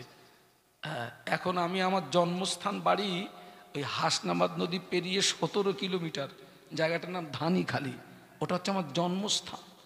এখন আমি বসিরহাটের সংলগ্ন বিরামনগরের বাসিন্দা। তো এখন আমি আমার ওই জন্মস্থান বাড়ি যাওয়ার সময় পাইনি আমি। তো ওই 3 মাস 4 মাস কি 6 মাস পরে যখন বাড়ি যাই, অনেকে আমাকে চিনতে পারে না, বলে তুই সেই শাহানুর না কি রে, তুই তো পুরো বুড়ো হয়ে গেছিস রে। আমার ছেলেরা নামাজি যারা হবে, আল্লাহওয়ালা যারা হবে, জাকিরিন যারা হবে, সালেহিন যারা হবে, তারা আল্লাহ কবরে তাদের জবান থেকে ওই 3টে প্রশ্নের জবাব বার করিয়ে নেবেন। সুবহানাল্লাহ। আল্লাহ পাক সঙ্গে সঙ্গে ঘোষণা করে দেবে। কি ঘোষণা করবে? ও আমার মালাইকারা, ও আমার ফেরেশতারা, আমার বান্দা হক বলেছে, আমার বান্দা সত্য বলেছে, আমার বান্দা হক বলেছে, আমার বান্দা সত্য বলেছে, আমার বান্দার গায়ে জান্নাতি পোশাক পরিয়ে দাও, আমার বান্দার কবরের সঙ্গে আমার বান্দার কবরে জান্নাতের বিছানা বিছিয়ে দাও, আর আমার বান্দার কবরের সঙ্গে আমার রহমতের দয়ার জান্নাতের একটা রাস্তা বানিয়ে দাও। জোরে বলো না, এই মোহাব্বতে বলো না। নামাজি আল্লাহওয়ালা যারা হবে, ওদের গায়ে জান্নাতি পোশাক পরিয়ে দেবে, ওদের কবরে জান্নাতের বিছানা বিছিয়ে দেবে, কবরের সঙ্গে জান্নাতের একটা রাস্তা। আল্লাহ পাক ফেরেশতাদেরকে বলবে, ফেরেশতারা আমার বান্দাকে ঘুমাতে বলো, আমার বান্দা খুব কষ্ট করেছে দুনিয়ায়, ও আমাকে খুশি করতে গিয়ে সারা রাত ঘুমোয়নি, রাত জেগে জেগে তাহাজ্জুদ পড়েছে, কোরআন তেলাওয়াত করেছে, মাহফিল শুনেছে, ওয়াজ নসিহত শুনেছে, জিকির করেছে, আমার বান্দার ঘুম হয়নি, আমার বান্দাকে কবরে একটু আরামের ঘুম ঘুমাতে বলো। সুবহানাল্লাহ বলো। ফেরেশতারা বলবে, আল্লাহ কতদিন ঘুমাতে বলবো? আল্লাহ বলবে, ইলা ইয়াউমিল কিয়ামা, কিয়ামত পর্যন্ত আমার বান্দাকে ঘুমাতে বল। সুবহানাল্লাহ। এই জোরে বলো। এই ছেলে, তোদের যাদের বিয়ে হয়নি তোরা জবাবটা দিতে পারবি নি। এই যাদের বিয়ে হয়েছে, বাসর রাতটা ছোট হয় না লম্বা হয়? কারোর বিয়ে হয়নি? ছোট হয়। এই সবে ঢুকলাম বাসর ঘরে, স্ত্রীর সঙ্গে 2-4টে কথা না বলতে বলতে ভাবিরা দরজায় আঘাত করছে, ওঠ, বেলা উঠে গেছে। যারা আল্লাহওয়ালা হবে, নামাজি হবে, রোজাদার হবে, জাকিরিন হবে, সালেহিন হবে, ওদের কবরের জগৎটা ওই রকম বাসর রাতের মতো ছোট হয়ে যাবে, এক ঘুমে কিয়ামত হয়ে যাবে। বলো না সুবহানাল্লাহ। এক ঘুমে কিয়ামত। আমি আমার কথা দিয়ে বলি, আমার কিন্তু রাতে ঘুম হয় না। আমি এখন এখান থেকে বাড়ি যাবো তো ঘুম আসবে না, সেই ফজরের নামাজ পড়ে এইবারে হুজুরকে আত্মী ধরে রাখতে পারবো না, আমি শুয়ে পড়বো। হ্যাঁ, এইবারে সবে মাত্র শুয়েছি, ঘন্টাখানেক পরে যদি কেউ আমাকে ডাকে, ডিস্টার্ব হবে না? হবে না? এই আমাকে ডাকলি কেন? ততই বছর যারা আল্লাহওয়ালা হবে, জাকেরিন হবে, সালেহীন হবে, ওদের যেই কবরের জগৎটা বাসর রাতের মতন ছোট হয়ে যাবে। আর যেদিন ইসরাফিল আলাইহিস সালাম 3 বার সিংহায় ফুৎকার করবেন, মাটির নিচে যা আছে মাটি সব বার করে দেবে, বার করে দেবে। সমস্ত কবরবাসীরা কবরের ভিতর থেকে সব উঠবে। হ্যাঁ, আর ওই যারা এক ঘুমে কিয়ামত বাসর রাতের মতো কবরের জগৎটা সংকীর্ণ হয়ে গেছে, ওরা ঘুম থেকে উঠে বলবে, ইয়া ওয়াইলানা মাম বাসানা মিম মারকাদিনা, হায় আফসোস, কে আমাদের কি আরামের ঘুম থেকে জাগালো?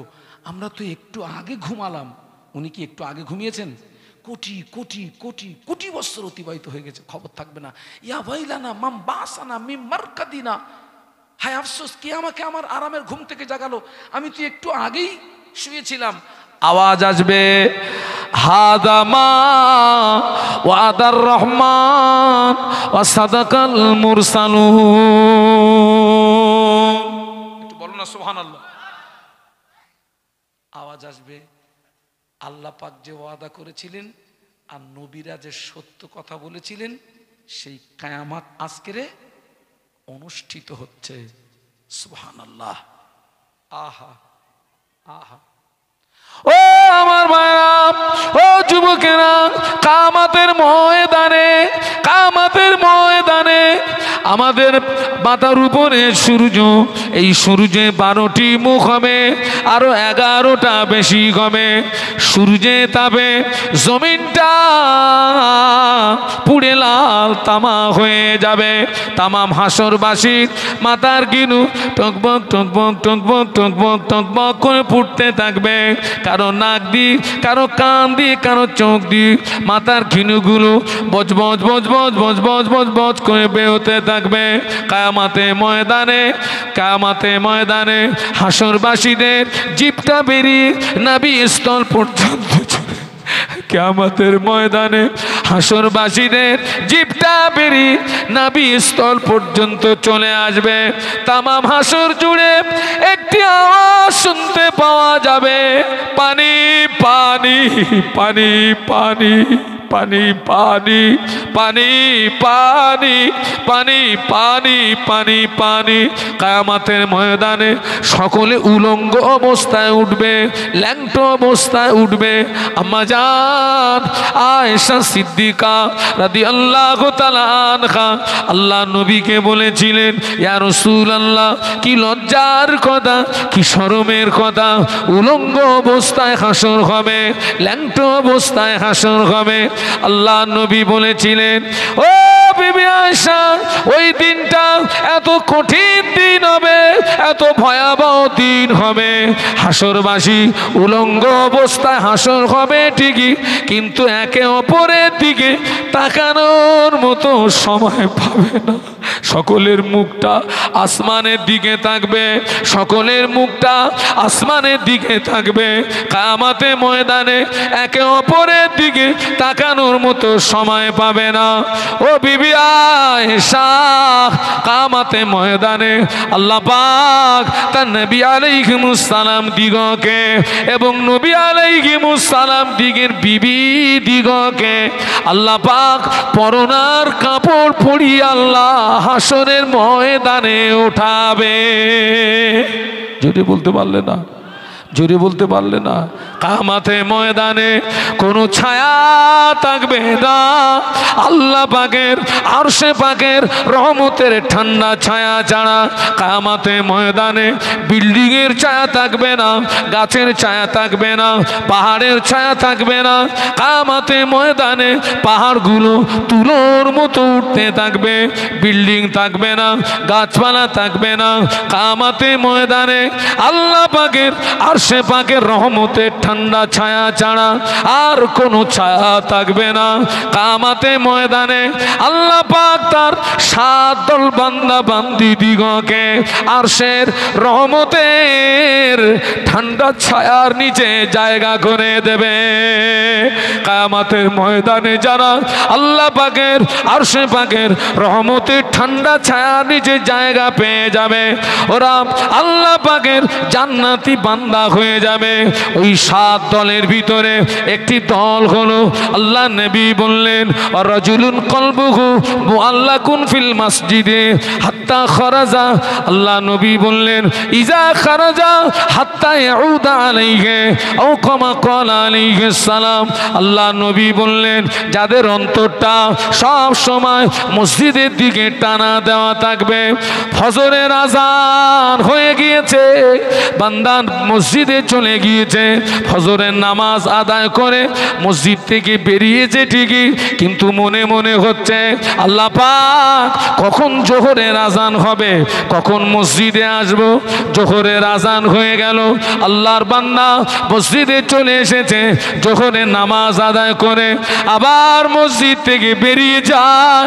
বান্দার মনে মনে হয় আল্লাহ পাক কখন আসরের রক্ত হবে, কখন আসরের আজান হবে। আবার আসরের আজান হয়ে গেল, আল্লাহর বান্দা মসজিদে চলে আসলো, আসরের নামাজ আদায় করে মসজিদ থেকে বেরিয়ে যায়, মনে মনে হয় আল্লাহ পাক কখন মাগরিবের আজান হবে। যাদের অন্তরটা সব সময় মসজিদের দিকে লটকিয়ে থাকবে, মসজিদের দিকে টানা দেওয়া থাকবে, আল্লাহ পাক কিয়ামতের ময়দানে ওই বান্দা দিগকে আরশের রহমতের ঠান্ডা ছায়ার নিচে জায়গা করে দেবে। আরো জোরে বলুন।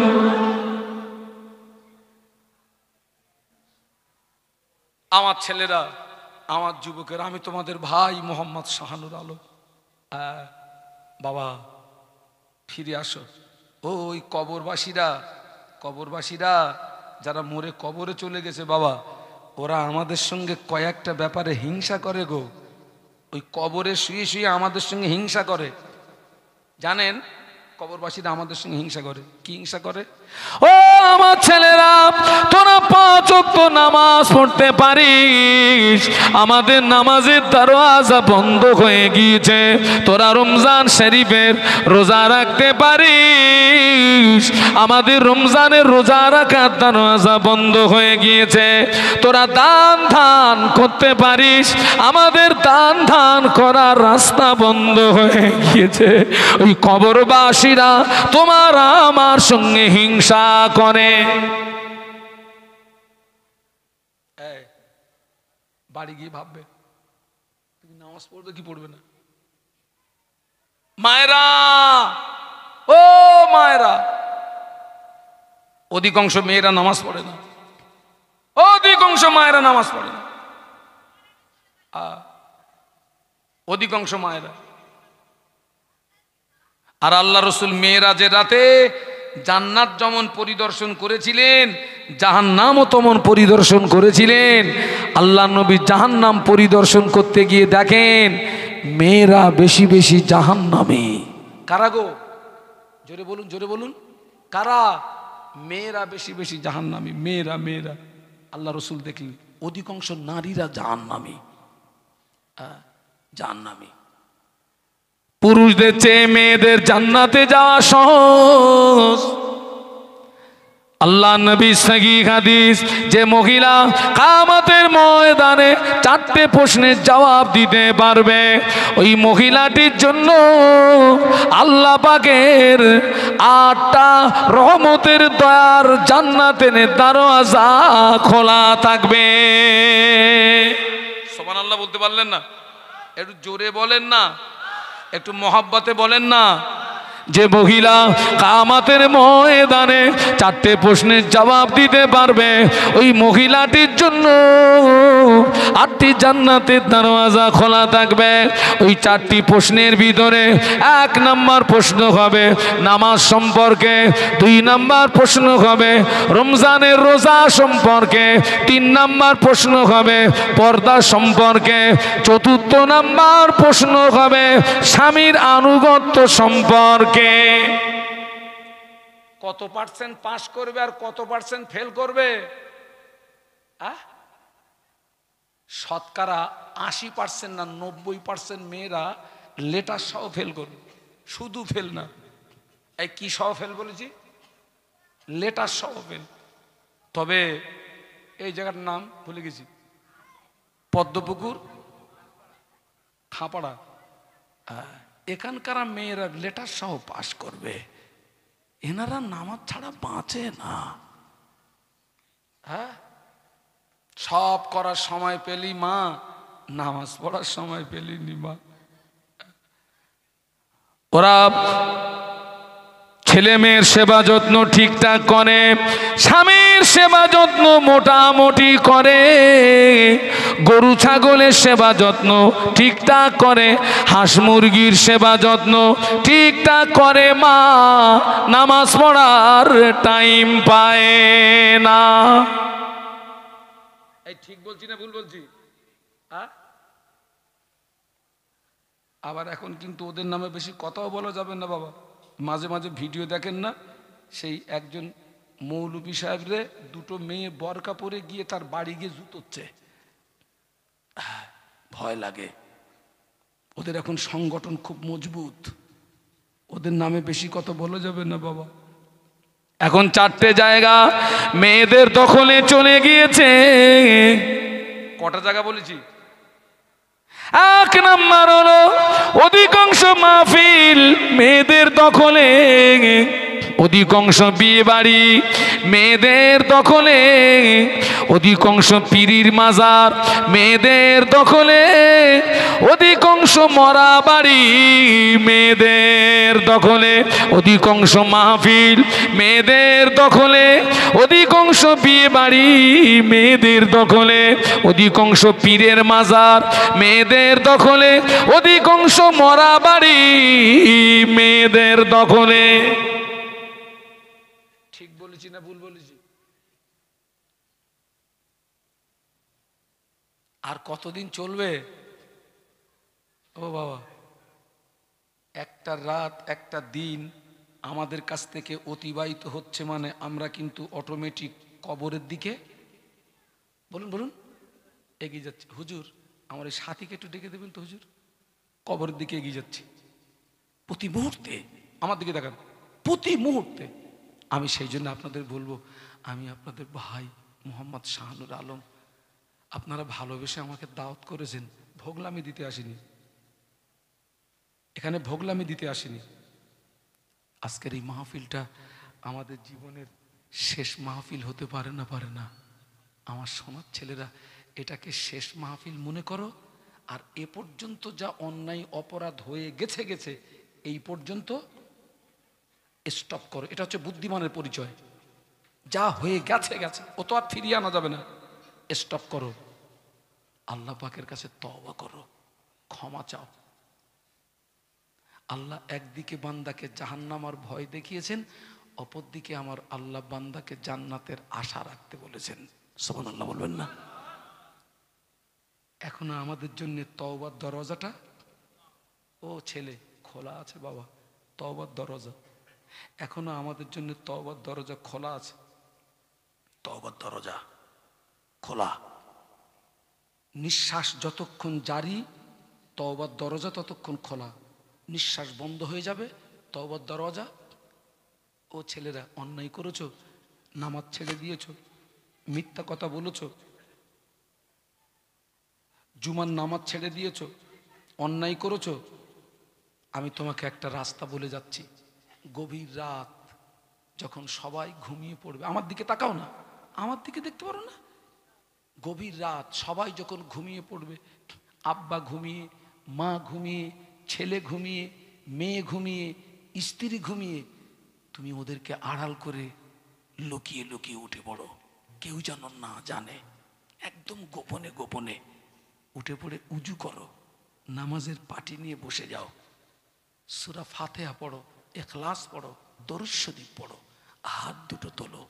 গভীর রাত, নিরালা নির্জনে হাত দুটো তোলো, কেউ যেন না জানে। হাত দুটো তোলো, চোখ দুটো বন্ধ করো, ওই বিগত জীবনের গুনার কথা মনে করো। বাবা, চোখ দুটো বন্ধ করে বিগত জীবনের গুনার কথা মনে পড়লে গুনাহ স্মরণ হয় না, হয় না? হয়। হাত দুটো তোলো আর কাঁদো। আল্লাহ, নামাজের পাটিতে বসে তওবা করুন, খালেস অন্তরে, বিশুদ্ধ অন্তরে তওবা করুন, কাঁদুন। আল্লাহ, আমি নামাজ ছেড়ে দিয়েছি, 5 ওয়াক্ত নামাজ ছেড়ে দিয়েছি, জুমার নামাজ ছেড়ে দিয়েছি, মিথ্যা কথা বলেছি, রমজানের রোজা ছেড়ে দিয়েছি। আল্লাহ অনেক গুনাহ করেছি, আজকের খালেস অন্তরে তওবা করছি, আর এই অন্যায়গুলো করব না। আল্লাহ মাফ করে দেন, জীবনের গুনাহ মাফ করে দেন, জাহান্নাম হারাম করে দেন। গভীর রাতে একা একা হাত তুলে দেখবেন আপনার অজান্তেই চোখ দিয়ে দর করে পানি আসবে। আর আপনি যখন কাঁদবেন গভীর রাতে, ওই দৃশ্যটা আমার আল্লাহ দেখে না? দেখে না? বলুন বলুন, আল্লাহ কি ঘুমায়? লা তাখুযুহু সিনাতুম ওয়ালা নাওম, আমাদের রব ঘুম থেকে পবিত্র। একটু বলুন সুবহানাল্লাহ। আপনি যখন কাঁদবেন আল্লাহ পাক ওই দৃশ্যটা দেখেন। এবার ফেরেশতাদের ডাকবেন, ও ফেরেশতারা এই যাও তো, জায়গাটার নাম পদ্মপুকুর খাঁপাড়ায় আমার একদল বান্দা বান্দি গভীর রাতে কাঁদছে কেন, একটু যাও তো, শুনে এসো তো। ফেরেশতারা আপনার পাশে আসবে, আপনি তখন কাঁদতেছেন, আল্লাহ পাক জীবনের গুনাহ মাফ করে দিন, জাহান্নামের আগুন হারাম করে দিন। আল্লাহ পাক জীবনের গুনাহ মাফ করে দিন, জাহান্নামের আগুন হারাম করে দিন। ফেরেশতারা আল্লাহ পাকের দরবারে চলে যান। ও রব্বুল আলামিন, আল্লাহ পাক আপনার বান্দা গুনাহ থেকে মাফি চায়, আপনার বান্দা জাহান্নাম থেকে মুক্তি চায়, আপনার বান্দা গুনাহ থেকে মাফি চায়, আপনার বান্দা জাহান্নাম থেকে মুক্তি চায়। আল্লাহ বলেন, ও আমার মালাইকারা, আমার আল্লাহ কি আমার বান্দা কি আমাকে দেখেছে নাকি? না আল্লাহ, আপনার বান্দা আপনাকে দেখে না। ও আমার ফেরেশতারা, আমার বান্দা আমাকে না দেখে আমার বান্দা যদি এতই রোনাজারি করে, আমার বান্দা যদি এতই কান্নাকাটি করে, আমার বান্দা যদি একবার আমি আল্লাহ আমাকে দেখতো, কতই না রোনাজারি করত, কতই না কান্নাকাটি করত। ও আমার ফেরেশতারা, তোরা সাক্ষী হয়ে যা, আমি আল্লাহ পাক আমার ওই সমস্ত রোনাজারি করা বান্দা বান্দীদের জীবনের আসমান সমূহ গুনাহগুলোকে আমি আল্লাহ পাক মাফ করে দিলাম। জোরে বলতে পারলেন না? তাকবীর দেন, নারায়ে তাকবীর। আল্লাহ পাক বলেন, ও আমার মালাইকারা, আমার বান্দা কি আমার আযাবে জাহান্নাম দেখেছে নাকি? না আল্লাহ, আপনার বান্দা আপনার আযাবে জাহান্নাম দেখে না।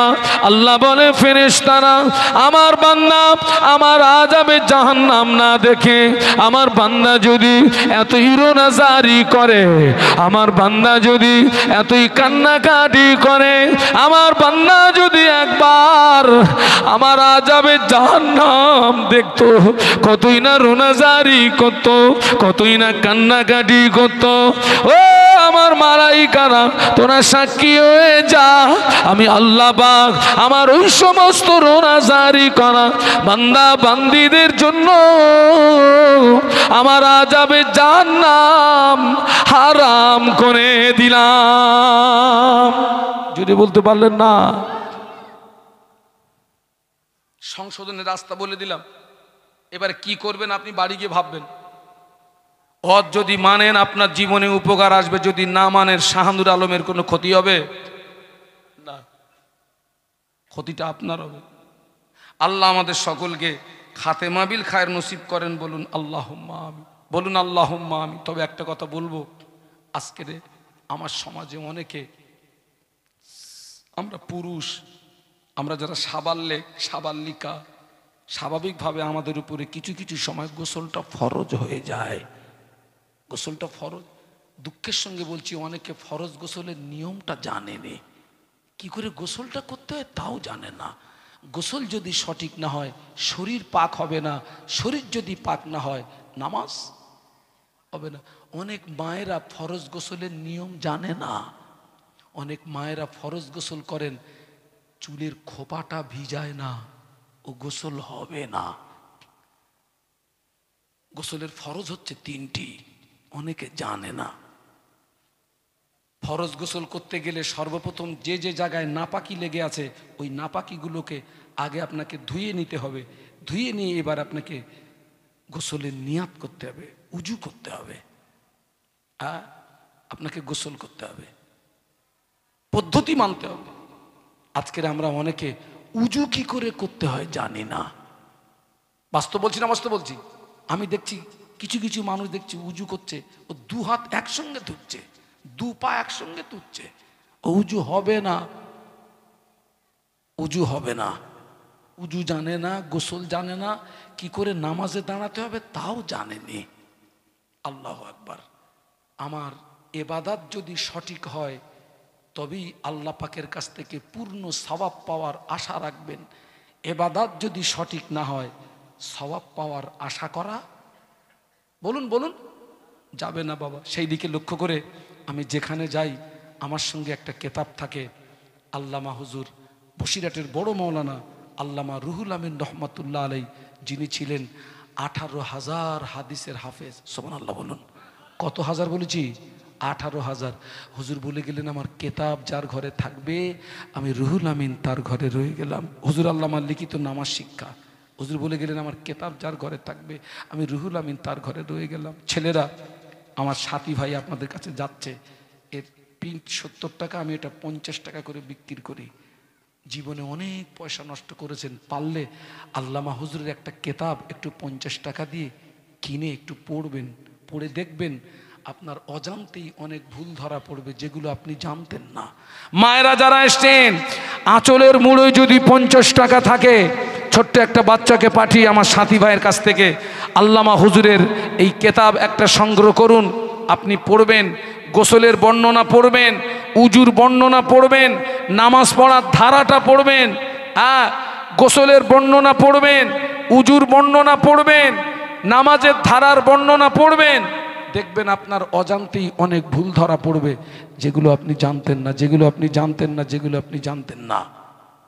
সেই জন্যে পারলে যদি কাছে 50 টাকা থাকে আমার এই সাথী ভাইয়ের কাছ থেকে একটা কেতাব নিন, একটু পড়বেন পড়বেন। দেখুন আজকে যেই মাহফিলটা হচ্ছে অনেকটা পয়সা খরচ করছে আমার ভাইরা। এই যে প্যান্ডেল, লাইট, মাইক, আপনাদের জন্য তাবারুক, এই আমরা এসছি আমাদেরকে কিছু নজরানা দেবে, সবটা মিলিয়ে দেখা যাবে একটা মোটা অঙ্কের অর্থ খরচ হচ্ছে। এই অর্থ খরচ করা সার্থকতা হবে যদি এখান থেকে একজন ব্যক্তি ওয়াজ নিয়ে তার জীবনে বাস্তবে রূপ দিতে পারেন, তবেই আমাদের অর্থ খরচ, আমাদের শ্রম সবটাই সার্থক হবে। তা না হলে সব কিন্তু বালির বাঁধ হয়ে যাবে বাবা, সব কিন্তু বালির বাঁধ হয়ে যাবে বাবা। আমার মায়েদেরকে বলবো, মায়েরা আপনারা যারা আছেন আপনারা অবশ্য আপনারা নামাজ পড়বেন, আপনারা নামাজ পড়বেন আর শরীরটাকে পর পুরুষ থেকে একটু আড়াল করবেন। মায়েরা 5 ওয়াক্ত নামাজ যেমন ফরজ, রমজানের রোজা যেমন ফরজ, টাকা থাকলে হজ যেমন ফরজ, টাকা থাকলে জাকাত দেওয়া যেমন ফরজ, আমার আম্মা বোনেদের পর্দা করাটা তেমন ফরজ। আমার মায়েরা আপনারা পরপুরুষ থেকে শরীরটাকে আড়াল করবেন আর আপনারা অবশ্য 5 ওয়াক্ত নামাজ আপনারা একটু পড়বেন, মা নামাজ পড়বেন। আর বাড়ির ছেলেকে, বাড়ির মেয়েকে আপনারা একটু নামাজের কথা বলবেন। আল্লাহ রসুল বলেছেন, মুরু আওলাদাকুম বিসসালাতি ইদা বালাগু সাবান ওয়াদরিবহুম ইদা বালাগু আশারান আও কামা ক্বালা আলাইহিস সালাম। আল্লাহ নবী বললেন, তোমার ছেলে মেয়ের বয়স যখন হবে 7 ওদের নামাজের কথা বলবে, মেয়ের বয়স যখন হবে 7 ওদের নামাজের কথা বলবে। ছেলে নামাজ পড়ো, মেয়ে নামাজ পড়ো, 7 থেকে 10 পর্যন্ত মুখে মুখে বলবে। 10 অতিক্রম হয়ে গেলে ছেলে যদি নামাজ না পড়ে, মেয়ে যদি নামাজ না পড়ে, আল্লাহ রসুল বললেন অদরিবহুম, তুমি তাকে মারবে, ওকে প্রহার করবে। 7 থেকে 10 পর্যন্ত মুখে মুখে বলবে, 10 অতিক্রম হয়ে গেলে ছেলে মেয়ে যদি নামাজ না পড়ে, রসুলুল্লাহ বললেন অদরিবহুম, তুমি ওকে প্রহার করবে, হাত দিয়ে মারবে ওকে।